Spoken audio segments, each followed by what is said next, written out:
আজকের যে সময়টা আমরা পার করছি, আল্লাহ রাব্বুল আলামিন নানাবিধ পরীক্ষার উপর দিয়ে ভয় ভীতি ভূমিকম্প আতঙ্কের ভিতর দিয়ে আমাদের সময়টা যাচ্ছে। দেখেন, গত 2 জুমা ধরে আমরা ভূমিকম্প নিয়ে কথা বলেছি। মানুষের ভিতরকার পরিবর্তনের জন্য আমরা কথাগুলো বলি, জুমাবারে কথাগুলো আমরা আলোচনা করি। প্রতিনিয়ত টেলিভিশনে, টকশোতে, সব জায়গাতে ভূমিকম্প নিয়ে সবাই কথা বলছে। বিভিন্ন রকম আতঙ্ক মানুষের জনমনে ছড়িয়ে পড়ছে। আমরা কয়জন মানুষ শুধুমাত্র আল্লাহ রাব্বুল আলামিনকে ভয় করে, ভূমিকম্পের চাইতে ভূমিকম্পের মালিককে ভয় করে নামাজি হয়েছি? কয়জন মানুষ আমরা দিনের দিকে ফিরে আসছি? কয়জন মানুষ আমরা গুনাহ ছেড়ে দিয়েছি? এই জমিনের ভিতরে যতবার যত আযাব আসছে, সব আযাবগুলো আসছে বিভিন্ন অন্যায়ের কারণে। আমাদেরকে আল্লাহ রাব্বুল আলামিন এই যে লম্বা 1500 বছর দিলেন নবীজি সাল্লাল্লাহু আলাইহি সাল্লামের পরে, এর অনেক আগেই দুনিয়া শেষ হয়ে যেত। শুধু নবীজির উম্মত আল্লাহর কাছে বড় মহাব্বতের, আল্লাহর কাছে বড় প্রিয়। নবীজি এইভাবে 2টা আঙ্গুল একত্রিত করে দেখিয়েছেন। এই আঙ্গুলটার আরবি নাম হচ্ছে সাব্বাবা, এটার নাম উস্তা, এটার নাম বিনসার, এটার নাম খিনসার, এই আঙ্গুলটার নাম ইবহাম। এই সাব্বাবা এবং উস্তা, এই 2টা আঙ্গুল নবীজি একত্রে মিলিয়ে দেখিয়েছেন, আনা ওয়াস সাআহ, আমি নবী আর কিয়ামতের ভিতরে পার্থক্য থাকবে এতটুকুন। সাব্বাবা আর উস্তা নামক 2টা আঙ্গুল যেমন কাছাকাছি, এরকম কাছাকাছি সময়ের ভিতরে কিয়ামত হয়ে যাবে। নবীজি কাছাকাছি বললেন। এই কাছাকাছি সময়টা ঠিক কতদিন? আল্লাহ রাব্বুল আলামিনের সামনে 1000 বছর যদি আল্লাহ রাব্বুল আলামিনের সামনে একটা দিনের সমান হয়, আল্লাহ পাকের সিদ্ধান্ত যদি থাকে এই পৃথিবী টিকবে মাত্র একদিন, তাহলে 1000 বছরের মাথায় কিয়ামত হওয়ার কথা ছিল। আল্লাহ পাক যদি এটাকে লিখে রাখেন কিয়ামত হবে 1.5 দিন পরে, 1500 বছর এখনো পূর্ণ হয়নি, তাহলে 1500 বছর পূর্ণ হলে 1.5 দিন মাত্র যদি আল্লাহ তাআলা রাব্বুল আলামিন লিখে রাখেন যে 1.5 দিন পরে কিয়ামত হবে, তাহলে 1500 বছর লাগবে। আল্লাহ পাক যদি লিখে রাখেন 2 দিন পরে নবী মুহাম্মদ সাল্লাল্লাহু আলাইহি সাল্লামের উম্মত শেষ হয়ে যাবে, তাহলে কিয়ামত হতে সময় লাগবে 2000 বছর। আল্লাহ পাক যদি লিখে রাখেন এই উম্মতকে আমি সময় দিব মাত্র 3 দিন, তাহলে 3000 বছর সময় লাগবে। কাআলফি সানাতিন মিম্মা তাউদ্দুন, দুনিয়ার গণনায় 1 দিন 2 দিন 3 দিন 365 দিন সমান সমান 1 বছর হয়। এইভাবে গুনতে গুনতে 1000 বছর গুনলে আল্লাহ পাকের সামনে মাত্র 1 দিন পার হবে। 1000 বছর গেলে যদি মাত্র 1 দিন পার হয়ে যায়, যদি 1.5 দিন মাত্র পার হয় 1500 বছর লাগবে। 2 দিন পার হতে 2000 বছর লাগবে। নবীজি 2টা আঙ্গুল দেখায় বোঝায় দিলেন অল্প সময়ের ভিতরে কিয়ামত হয়ে যাবে। কিয়ামতের আগের সময়গুলো এমন হবে, ইয়াতাকারাবুজ জামান, জমানা সংকুচিত হবে, সময়ের বরকত উঠে যাবে, সময়গুলো একেবারে বরকতহীন হয়ে পড়বে, কাজ তার গতি হারায় ফেলবে, মানুষ সময় এমন ভাবে পার করে ফেলবে, আসসানা কাশাহার, বছর পার হয়ে যাবে মাসের মতো করে, ওয়াশাহার কাল জুমআ, মাস পার হয়ে যাবে জুমার মতো করে, ওয়াল জুমআ কায়াউমিন, জুমা পার হয়ে যাবে দিনের মতো করে। আর দিন পার হবে একটা শলাকা জ্বালাতে, মেসের কাঠি জ্বালাতে গিয়ে, মেসের কাঠি জ্বালাতে গিয়ে সামান্য যে সময় ব্যয় হয়, এই অল্প সময়ের ভিতরে, চোখের পলকের ভিতরে একটা দিন পার হয়ে যাবে। ইয়াতাকারাবুজ জামান, জমানা সংকুচিত হয়ে যাওয়া। 24 ঘন্টা ঘন্টার সময় ঠিকই আছে, সময়টা কেমন যেন বরকতহীন হয়ে পড়েছে। একটা সপ্তাহ পার হয়ে আরেকটা জুমাবারে আমরা আসি, মনে হয় মাত্র একদিন পার করেছি।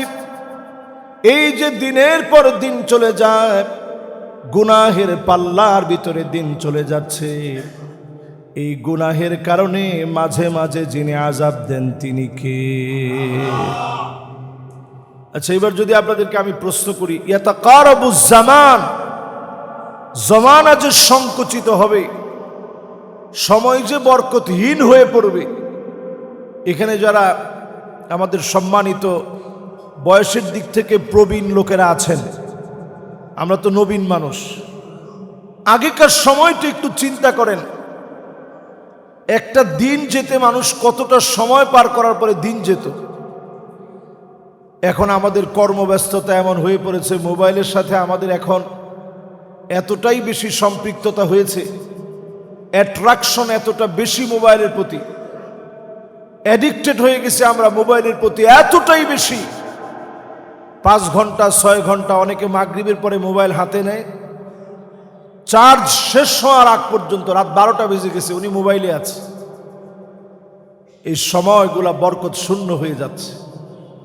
এটা এই দুনিয়ার ভিতরে কিয়ামত আসার একটা লক্ষণ, ছোট আলামতের একটা। ইয়াতাকারাবুজ জামান, জমানা সংকুচিত হয়ে যাওয়া। গত জুমাবারে জুমা পড়ায় গেছি, এর মধ্যে কত জায়গায় আমার সফর হয়েছে। ভোলায় গেলাম, সেখান থেকে কুমিল্লা আসলাম, নোয়াখালীতে গেলাম, এরপরে 14 গ্রাম মাহফিল করলাম, সেখান থেকে ফিরলাম, আজকে জুমাবারে আসলাম। সবটা মিলে আমার কাছে মনে হচ্ছে যেন একটা দিনের মধ্যে সব হয়ে গেছে। এই মনে হয় গতকালকে জুমা পড়ায় গেছে, আবার জুমায় আইসা বসে। আপনাদের কাছে কি এরকম মনে হয় না? এখন এই সময়টা এখন সংকুচিত হয়ে গেছে। এটা সবচেয়ে বড় কারণ হচ্ছে আমাদের গুনাহ। গুনাহের কারণে সময়টা সংকুচিত হয়ে যায়। হযরত আলী রাদিয়াল্লাহু তাআলা আনহু 2টা নসিহত জীবনে অমূল্য নসিহত হিসাবে সব সময় তিনি করতেন। লা ইয়াখাফান্নাল আবদু ইল্লা যামবা ওয়া লা ইয়ারজুন্না ইল্লা রাব্বাহ। শুধু আপনি আপনার গুনাহগুলোকে ভয় করেন, আপনার অন্যায়গুলোকে আপনি ভয় করেন। গুনাহগুলোকে যদি ভয় করার মতো ভয় করেন, আর 2 নম্বরে যদি আল্লাহ পাকের কাছে মন থেকে আপনি আশা করতে পারেন, অবশ্যই যিনি আমাদেরকে কবুল করে নেবেন তিনি কে? জীবনের শেষ জামানায় ঈমান টিকিয়ে রাখা কেমন কঠিন। হাদিসের ভিতরে আসে, হাতের ভিতরে একটা জ্বলন্ত কয়লা নিয়ে চলা, যেটা হাতকে পুড়িয়ে ফেলবে। এই জ্বলন্ত কয়লা নিয়ে চলা যেমন কঠিন, এর চেয়ে কঠিন হবে শেষ জামানায় ঈমান নিয়ে চলা। এখন এই শেষ জামানায় আমরা যদি দেখি যে ঈমান নিয়ে চলাটা কত কঠিন। আপনি হারাম খেতে চান না, হারামের সাথে আপনি সম্পৃক্ত হতে চান না, তারপরেও যদি আপনি দেখেন হারাম লেনদেন আপনার নিজের সাথে কত কত কত কত রকম হচ্ছে। ইচ্ছাই হোক আর অনিচ্ছাই হোক, হারাম লেনদেন চতুর্দিক ভরে গেছে। মানুষের কাছ থেকে আমানত উঠে গেছে। ইসলাম আমরা শুধুমাত্র মুখে মুখে পালন করি, কোরআন আমরা শুধুমাত্র দেখে দেখে পড়ি, কিন্তু কোরআন অনুযায়ী আমরা আমল করি না। সেই জামানার দিকে তাকান, নবীজি সাল্লাল্লাহু আলাইহি ওয়াসাল্লাম তেলাওয়াত করছিলেন, আম খুলিকু মিন গায়রি শাইইন আম হুমুল খালিকুন أم خلقوا من غير شيء أم هم الخالقون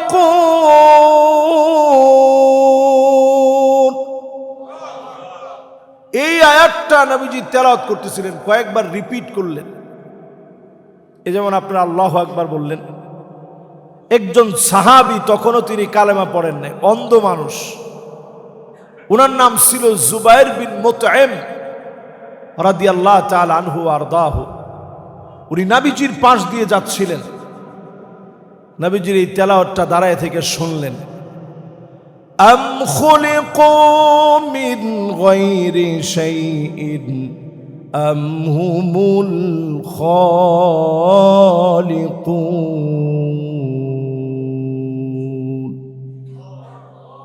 তোমরা কি তোমাদের নিজেদেরকে বানিয়েছ, না তোমাদেরকে একজন বানিয়েছে? জুবাইর বিন মুতঈম চিন্তা করলেন, দুইটা চোখ আমার নাই, আর সব তো আমার ঠিকঠাক আছে, আমি তো আমার দুইটা চোখরে বানাতে পারি নাই, দেখার মতো সৌভাগ্য আমার নাই, দুইটা চোখ আল্লাহ আমারে দেয় নাই, এই ভুবনটা তাকে আমি দেখতে পারি না, আমি তো আমার কোনো কিছু বানাতে পারি নাই, কোনো কিছু আমি সৃষ্টি করতে পারি নাই। আম হুমুল খালিকুন, নাকি তোমাকে একজন বানিয়েছে?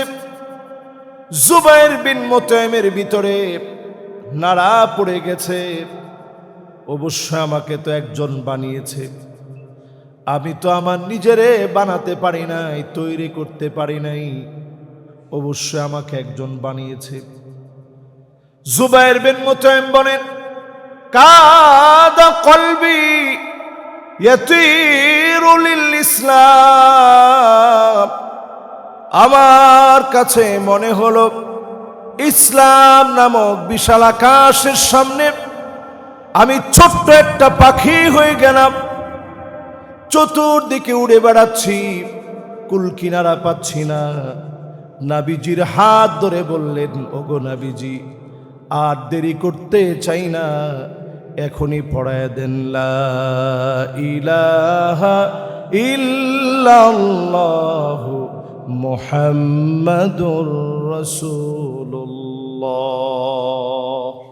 সাল্লাল্লাহু আলাইহি সাল্লাম। একটা আয়াতের বিনিময়ে সাহাবীর গোটা জীবনটা চেঞ্জ হয়ে গেল। এই সময়ের যত মুসিবত আমরা দেখি, সব মুসিবত থেকে নিজের হেফাজত করানোর জন্য যত যাই আমরা উপকরণ উপায় অবলম্বন করি, এই উপায় অবলম্বনগুলা খুবই ঠুনকো, খুবই সামান্য। দুনিয়ার কোনো উপায় অবলম্বন দিয়ে আল্লাহর কোনো আযাবকে কখনো আটকে রাখা যায় না। সেটা যদি সামান্য একটা ল্যাংড়া মশাও হয়, সেটা যদি ডেঙ্গু মশাও হয়, আল্লাহর কোনো একটা আযাবকে কোনো কিছু দিয়ে আটকায় রাখা যায় না। ইন্নাল মাউজা জাইশুম মিন জুয়ুশিল্লাহ, সমুদ্রের ঢেউগুলো আল্লাহ পাকের সেনাবাহিনী। দুনিয়ার কোনো শক্তি দিয়ে এই ঢেউকে আপনি আটকায় রাখতে পারবেন না। আল্লাহর কোনো গজবকে কেউ আটকায় রাখতে পারে না। আল্লাহ পাক যখন রাগান্বিত হন, আযাব দিতে যান, ওই কওমের লোকেরা যদি সংশোধন হয়ে যায়, আযাবটা যিনি উঠায় নেন তিনি কে? অনেক দিন ধরে আমরা শুধু শুনছি বাংলাদেশে অনেক বড় ভূমিকম্প হবে। এই যে আমরা আযাবের কথাগুলো শুনতেছি, যদি নিজেদেরকে আমরা শুধরে নিতে পারতাম, ওই যুবকের মতো যে যুবক 40টা বছর নাফরমানি করছে, আল্লাহ পাক তার কারণে বৃষ্টি বন্ধ করে দিয়েছেন গোটা জাতির জন্য। নবী মূসা আলাইহিস সালাতু ওয়াস সালাম সবাই মিলে যখন ওনার কাছে আসছে যে আপনি একটু আল্লাহকে বলেন আল্লাহ যাতে বৃষ্টিটা দেয়, আমাদের খুব কষ্ট হচ্ছে। নবী মূসা আলাইহিস সালাম দোয়া করা শুরু করলেন, ইলাহি আসকিনা গায়সাক ওয়ানশুর আলাইনা রাহমাতাক وارحم بالأطفال الردع والشيوخ الركع والبهائم الرتع। আল্লাহ তাআলা আজকের এই সময়ে আমি বড় বিপদের মধ্যে পড়ে হাত উঠিয়েছি। বৃদ্ধ বৃদ্ধ মানুষগুলা ক্ষুধার যন্ত্রণায় কষ্ট পাচ্ছে, পানি নাই অভাব পড়ে গেছে, টানাপোড়েন পড়ে গেছে। ছোট ছোট মাসুম বাচ্চারা ক্ষুধার যন্ত্রণায় চিৎকার করছে। আল্লাহ, যেই পশুগুলার কোনো গুনাহ নাই ওই পশুগুলা আপনার কাছে চিৎকার করে কাঁদতেছে। আয় আল্লাহ, আপনি মেহেরবানি করে বৃষ্টি দিয়ে দেন। আল্লাহ পাক জানায়া দিলেন, ও নবী মূসা, 40টা বছর ধরে একজন যুবক নাফরমানি করেছে। তার নাফরমানির কারণে আমি আল্লাহ রব্বুল আলামিন বৃষ্টি বন্ধ করে দিয়েছি। তার এখান থেকে উঠে চলে যেতে বলো। সে চলে গেলে আমি আল্লাহ এখন বৃষ্টি দিব। নবী মূসা আলাইহিস সালাতু ওয়াস সালাম বললেন, আল্লাহ, এখানে হাজার হাজার মানুষ, আমি একলা কেমনে সবার কানে কানে কথা পৌঁছাবো? আল্লাহ, এটা তো আমার দ্বারা সম্ভব না। আল্লাহ রাব্বুল আলামিন বললেন, নবী মূসা, মিনকান নিদা ওয়া মিন্নাল বালাগ, তোমার কাজ হচ্ছে শুধু ডাকটা দেওয়া, আমি আল্লাহর কাজ হচ্ছে কানে কানে ডাক পৌঁছায় দেওয়া। সুবহানাল্লাহ।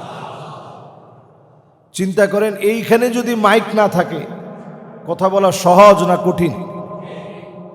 নবী মূসা আলাইহিস সালাতু ওয়াস সালাম সেই জামানায় উনি ডাক দিলেন, আইয়ুহাল আবদাল আসি আল্লাযী ইউবারিজুনা বিল মাআসি আল্লাযী ইউবারিজুনা আল্লাহ বিল মাআসি মুনযু 40 সানাহ। বছর ধরে যে নাফরমানি করছো, তুমি উঠে চলে যাও। তুমি চলে গেলেই আল্লাহ পাক রহমতের বৃষ্টি নাজিল করে দিবেন। তুমি গেলেই রহমতের বৃষ্টি নাজিল হবে। সুবহানাল্লাহ বিহামদি।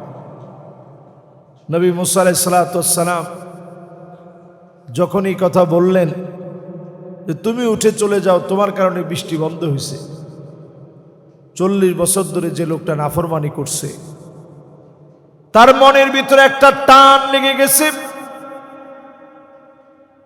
চাদর দিয়ে নিজের চেহারা ডেকে ফেলে দিয়ে আল্লাহকে একটা ডাক দিলেন, আয় আল্লাহ, 40টা বছর ধরে নাফরমানি করলাম,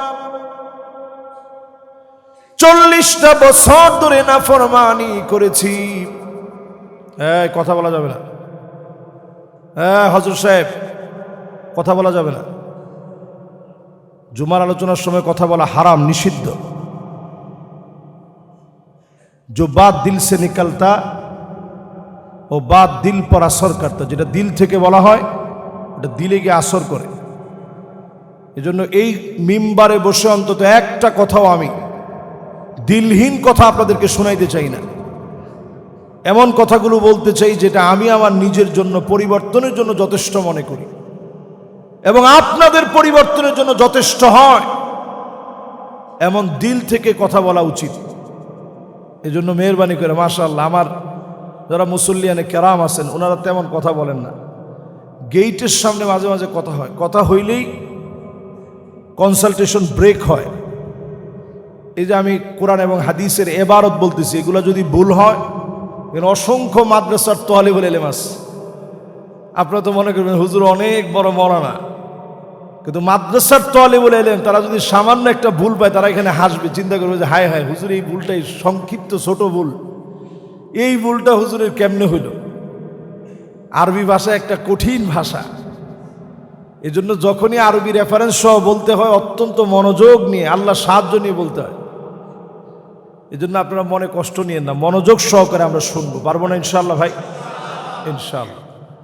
বলছিলাম সেই জামানায় 40 বছর যে লোকটা নাফরমানি করেছে, 40 বছর নাফরমানির পর আল্লাহ রাব্বুল ইজ্জাতুল জালাল লোকটাকে সেখান থেকে যখন নবী মুসা আলাইহিস সালামকে দিয়ে বের হয়ে যেতে বললেন, লোকটা চাদর দিয়ে নিজের ঢেকে ফেলে ওই মুহূর্তে আল্লাহ রাব্বুল আলামিনকে ডাক দিলেন, বলেন আল্লাহ 40টা বছর আমি নাফরমানি করছি, আল্লাহ আমার কারণে আপনি এত রাগান্বিত হয়ে গেছেন, আল্লাহ পানির মতো এরকম একটা নিয়ামত আল্লাহ আপনি হঠাৎ বন্ধ করে দিয়েছেন। আয় আল্লাহ তাআলা, আজকে যদি আমি এখান থেকে চলে যাই সব লোকগুলা বুঝে ফেলবে আমার মতো নাফরমান 40টা বছর ধরে নাফরমানি করেছে, আমার কারণে বৃষ্টি বন্ধ হয়ে গিয়েছিল, আমার নাফরমানির কারণে আপনি রাগান্বিত হয়েছিলেন, মালিক সবার সামনে আমি বড় লজ্জিত হয়ে যাব। আর যদি আমি উঠে না যাই আমার কারণে সব লোকেরা কষ্ট পাবে, কষ্ট করবে, তা হয় না রে মালিক। আমার জীবনের ভুলগুলো আমি বুঝতে পেরেছি, আয় আল্লাহ আমার মতো গুনাহগারের কি একটা বারের জন্য কোনো মাফ হবে না? যেই না আল্লাহর কাছে 40টা বছর গুনাহ করা ব্যক্তি এত বড় দাগী নাফরমানি যখন আল্লাহর কাছে তওবা করতেছে, তওবা চলাকালীন সময়ে তওবা শেষ হতে পারে নাই, এর মধ্যে পুরা মাঠ ঘাট বৃষ্টিতে ভিজে যাচ্ছে। আল্লাহু আকবার। নবী মুসা আলাইহিস সালাম আল্লাহকে ডাক দিয়ে বলে, আল্লাহ কার কারণে বৃষ্টি দিলেন? একটু আগেই বৃষ্টি চেয়েছি, আপনি জানিয়েছিলেন বৃষ্টি হবে না, কার কারণে বৃষ্টি দিলেন? কেউ তো উঠে চলে যায় নাই। নবী মুসা আলাইহিস সালাম আল্লাহর সঙ্গে কথা বলতেন, আল্লাহ পাক জানায় দিলেন, নবী মুসা যার কারণে আমি বৃষ্টি বন্ধ করে দিয়েছিলাম তার একটা বারের তাওবার কারণে আমি আল্লাহ বৃষ্টি দিয়ে দিলাম। একটা বারের তাওবার কারণে আমি আল্লাহ রাব্বুল আলামিন বৃষ্টি দিয়ে দিলাম, একবারের তাওবার কারণে। নবী মুসা আলাইহিস সালাম বললেন, আয় আল্লাহ তাআলা এক নজর আমি ওই লোকটার একটু দেখতে চাই, একবারের কারণে আপনি মাফ করে দিলেন, একটা নজর এই লোকটারে আমি একটু দেখতে চাই। আল্লাহ পাক বললেন, নবী মুসা রে আফদাহু ওয়া হুয়া ইয়াসিনি, আমি তো আমার গোলামকে তখন লজ্জা দেই নাই যখন আমার গোলাম আমার নাফরমানি করছে, তখন আমি তোমারে দারোয়ান বানায় একবারের জন্য পাঠাই নাই যে তার ঘরের সামনে গিয়া তুমি দায়িত্ব পালন করো, সে কি করে না করে সব তুমি গোপনে দেখো। দারোগা বানায় তোমারে পাঠাই নাই, তারে পিটায়া হলেও দিনের দিকে নিয়ে আসো। ও নবী মুসা আলাইহিস সালাম, আমি তো আমার গোলামকে গুনাহ করার সময়ে লজ্জা দেই নাই। আফদাহুহু ওয়া হুয়া ইউতিউনি, এখন কি তারে আমি লজ্জা দেব যেই সময় আমার গোলাম আমি আল্লাহর দিকে তাওবা করে ফিরে এসেছে? এখন কি আমি আমার গোলামকে লজ্জা দিতে পারি? এখন তো আমি আমার গোলামরে লজ্জা দিব না। গুনাহগার হওয়ার সময় আমি লজ্জা দেই নাই, এখন কেমনে তারে আমি লজ্জা দিব?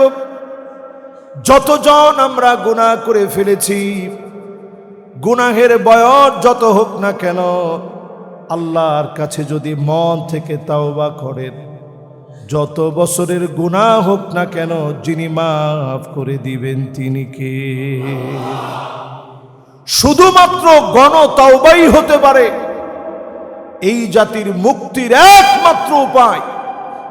গণ তাওবা ছাড়া আমাদের অন্য কোনো উপায় নেই। যেইভাবে আমাদের বিল্ডিংগুলো গড়ে উঠছে এই নগরী, গণ তাওবা ছাড়া কোনো উপায় নেই। এই আজকের জুমার গেছে বৃহস্পতিবারে আমি নরসিংদী প্রোগ্রামে গেছি। যে বাড়িতে আমারে মেহমান করা হয়েছে, আমি ওই বাড়ির ভীমগুলো দেখতেছিলাম। তো বাড়ির লোক বলতেছে, হুজুর ভূমিকম্প আমাদের এলাকায় হয়েছে দেখে আপনি বারবার ভীম দেখতেছেন। না হুজুর, বাড়ির মধ্যে তেমন কোনো ফাটল ধরে নাই, কিন্তু ব্যবসা প্রতিষ্ঠানে আমি বসা ছিলাম, মনে হচ্ছিল কাপড় চিপলে যেভাবে চিপে এইভাবে আমার দোকানের সব জিনিসগুলো জর্জর করে মুদি দোকান থেকে পড়ে যাচ্ছে। আল্লাহ পাক কত ভয়ঙ্কর বানাইতে পারে আযাব রে, কত ভয়ঙ্কর হতে পারে আযাব। কিছু দৃষ্টান্ত আল্লাহ তাআলা আমাদেরকে দেখান, আমরা আতঙ্কিত অথবা ভীত সন্ত্রস্ত না হয়ে আল্লাহর দিকে ফিরে আসেন। তাহাজ্জুদের সময় এই জাতির নিরাপত্তার জন্য একটু কাঁদেন। এই যে গতকালকে ভূমিকম্প হয়েছে কয়টায়? 6:10, তখনও ফজরের নামাজের ওয়াক্ত আছে। 6:10, তখনও ফজরের নামাজের সময় চলতেছে। আহারে, কত মানুষ তখন ভূমিকম্পের হালকা ঝাঁকুনিতে জেগে উঠছে। মনের ভিতরে একটা আতঙ্ক আছে, ভূমিকম্প আতঙ্ক, কিন্তু ওই লোকটা নামাজের জন্য দাঁড়ালো না। একটা বার আমরা ভাবলাম না যে আহারে, আজকের এই ভূমিকম্প যদি 7 থেকে 8 মাত্রার হতো তো আমি তো ঘুমন্ত অবস্থায় চলে যাওয়া লাগতো। আল্লাহর সামনে আমি কি নিয়ে দাঁড়াতাম, এই চেহারা কেমন করে দেখাতাম। বেনামাজি যেই লোকটা মারা যাবে, ফেরেশতারা একজন আরেকজনকে ডেকে আনবে। এই যে দেখো লোকটা তারিকুস সালাত, এই লোকটা নামাজ পরিত্যাগকারী। বেনামাজিকে আল্লাহ পাক এত নিকৃষ্ট বানিয়েছেন, আল্লাহর ফেরেশতারা ডেকে ডেকে আনবে, নামাজ পরিত্যাগকারী এসেছে। মদখোরের চাইতে, জেনাকারের চাইতে, সুদখোর ঘুষখোরের চাইতে বেনামাজি আল্লাহর কাছে বড় ঘৃণিত। নামাজ যারা পড়বে, নূরুন ওয়া বুরহানুন ওয়া নাজাহ, কবরটাকে মালিক আলোকিত বানায় দিবেন। নামাজের কারণে বালা মুসিবত যিনি উঠায় নিবেন তিনি কি? প্যারা হাজিরিন, সম্মানিত উপস্থিতি, নামাজ আমরা এখনো যারা পড়ি না, নামাজ পড়তে শিখেন। জীবনের একটা বয়স থাকে, সবিয়ন, শিশুকাল থাকে। এটা আমাদেরও ছিল। শিশুকালটা এমন ছিল, আমাদের কোনো হিসাব নাই। দৌড়াদৌড়ি করছি, ঘোরাফেরা করছি, মা খাওয়ায় দিতেন, খাইছি। জীবনের এই শিশুকাল শেষ হয়ে গেছে। এরপর একটা সময় আসছে গোলামুন, 10 থেকে নিয়ে 15 বছর বালেগ হওয়ার বয়স। এখন শরীয়ত আপনার উপরে অর্পিত হবে। এই বয়সটা যখন আসে, তখন আপনি বাপ হিসাবে সন্তানদের ছাড় দিবেন না। তাহলে ঘুম থেকে উঠা আদর করে মসজিদে নিয়ে যান, এটা তার প্রাপ্য একটা অধিকার। এই অধিকার যদি না দেন, এই সন্তান আপনার কথা শুনবে না। 10 থেকে 15 বছর বয়সে সে আস্তে আস্তে বালেগ হতে থাকবে। এই বয়সে তাকে একটু বুঝায় শোনায় নামাজের দিকে নিয়ে যান, আদর করে আপনার সঙ্গী বানান, আপনার হাতের লাঠি বানান আপনার সন্তানকে। বাপ ছেলে একসাথে গলাগলি করে নামাজে যাবেন, নামাজ থেকে এই বয়সে নিয়ে আসবেন। আমি অত্যন্ত ভালো লাগে, দেখেন ছোট বাচ্চা মাশাআল্লাহ আসছে, বাপের কুলে বসে আছে, না কোনো অসুবিধা নেই। এটাই সৌন্দর্য, এটা ইসলামের অমূল্য সৌন্দর্য। এটা চিন্তা করেন, এইরকম বাচ্চা ছিলেন আব্দুল্লাহ বিন ওমর রাদিয়াল্লাহু তাআলা আনহু। চাচারা সব নবীজির সামনে বসা আছে। তো নবীজি বলতেছে, আচ্ছা বলো তো দেখি, মোমেনদের উদাহরণ ওই গাছের মতো, ডালপালা সব চলে গেলেও গাছটা ঠিক থাকে, আবার গাছটা গজিয়ে উঠে। এটা কোন গাছ? সব সাহাবায়ে কেরাম চুপ হয়ে গেছেন। কেউ বলতেছে বাবলা গাছ, কেউ বলতেছে ইদখির নামক গাছ, বিভিন্ন জন বিভিন্ন রকম বলতেছে। এর মধ্যে আব্দুল্লাহ বিন ওমর রাদিয়াল্লাহু তাআলা আনহু মুস্কি মুস্কি হাসতেছে যে কিরে আমার চাচারা একজনও জানে না এটা তো খেজুর গাছ। তো আব্দুল্লাহ বিন ওমর রাদিয়াল্লাহু তাআলা আনহু মুরব্বীদেরকে ওভারটেক করে বলে নাই, কিন্তু ওনার ঠোঁটের মধ্যে জবাবটা চলে আসছে। তো বাপের কাছে বলতেছিল, আব্বা আমি কিন্তু আগেই জানতাম যে এটা খেজুর গাছ হবে। তোমার রাদিয়াল্লাহু তাআলা আনহু বলতেছে, আহারে তুমি যদি বাজান একটু বলতা রসুলের সামনে, আমার বুকটা বড় হয়ে যেত। আমার সন্তান সবার সামনে বিষয়টা বুঝে ফেলছে। দেখেন বাপ ছেলের কি সম্পর্ক। আজকে আমরা এই সম্পর্কের জায়গায় অনেকে ব্যর্থ হয়ে গেছি।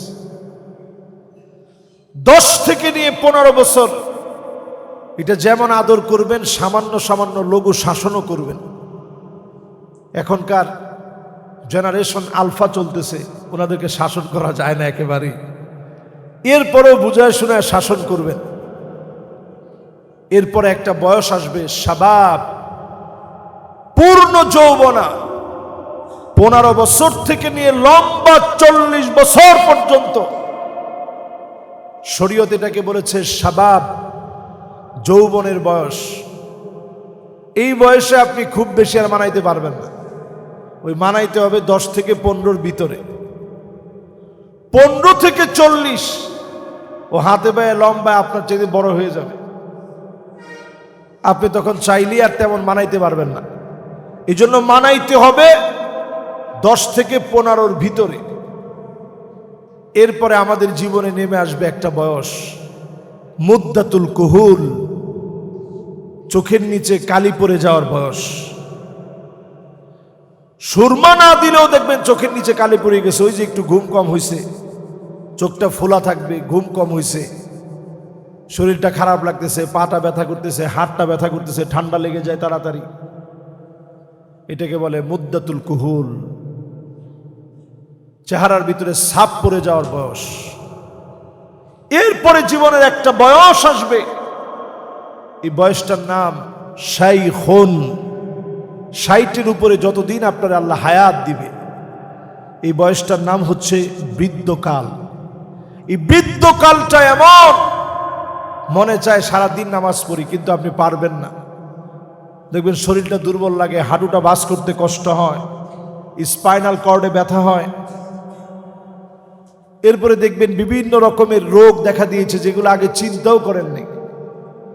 সুম্মা নুআম্মিরুহু নুনাক্কিসুহু ফিল খালক, সৃষ্টির ভিতরে দুর্বলতা চলে আসবে, নানা রকমের ব্যথা বেড়ে যাবে, আগের মতো কথা আর মনে থাকবে না, হঠাৎ করে বলতে গিয়ে ভুলে যাবেন, শরীরটা থরথর করে কাঁপবে, কথা বলতেছেন হাতগুলা কাঁপবে, পা গুলা কাঁপবে, আপনার কাছে মনে হবে জীবনের সব শেষ হয়ে গেছে।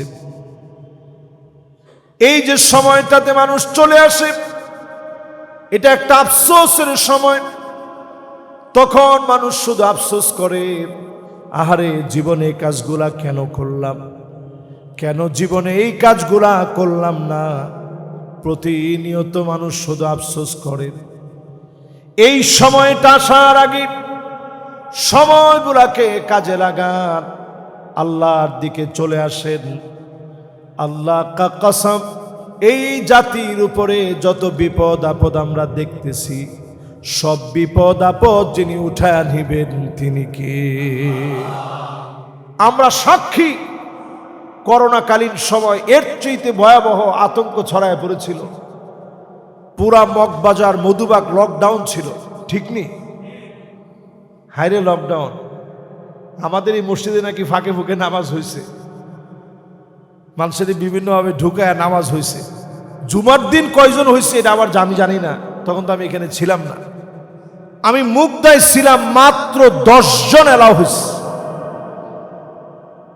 পুরা মসজিদের ভিতরে 10টা মুসল্লি, আর সব লোকগুলা রাস্তার মধ্যে দাঁড়ায় আছে, ঢুকতে দেয় নাই কাউরে।